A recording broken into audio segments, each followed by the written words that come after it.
ఉండే మీరు ఇప్పుడు ఆడపిడుగా క్రికెట్ ఆడడానికి వచ్చారు, ఎలా అనిపిస్తుంది మీకు?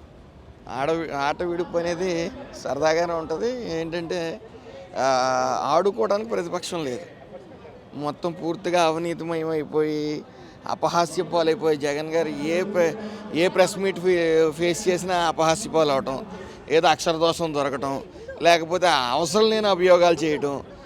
ఇంకా విషయానికి వచ్చేటప్పటికి ఎప్పుడు సభ ఎలా జరగాలనేది సభ్య సమాజానికి చూపించాలి కాబట్టి దాని ప్రకారం మేము చేస్తూ ఉన్నాం.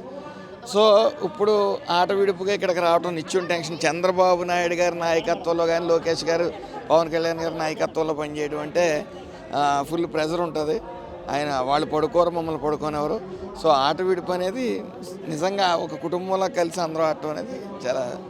అంటే ఇలా ఆడుతుంటే ఒకేసారి మీరు అంటే బాల్యంలోకి వెళ్ళిపోయారా? మీకు అసలు ఏం గుర్తొస్తుంది మీ బాల్యంలో జరిగిన చిన్ననాటి క్రీడలు? College days గుర్తొస్తున్నాయి. సో అందరూ ఒక చోట కింద ఆడటం ఇప్పుడు నిత్యం ఈ రాజకీయం గురించి మాట్లాడుకుంటూనే గడుపుతూ ఉంటాం. ఈరోజు సరదాగా అందరితో గడపడం అనేది ఇది డిఫరెంట్ థింగ్. అంటే క్రికెట్లో మీకు ఏది ఇష్టం, బౌలింగా బ్యాటింగ్ ఇష్టం? జనరల్గా 4 రౌండర్ ఆడుతూ ఉంటాను.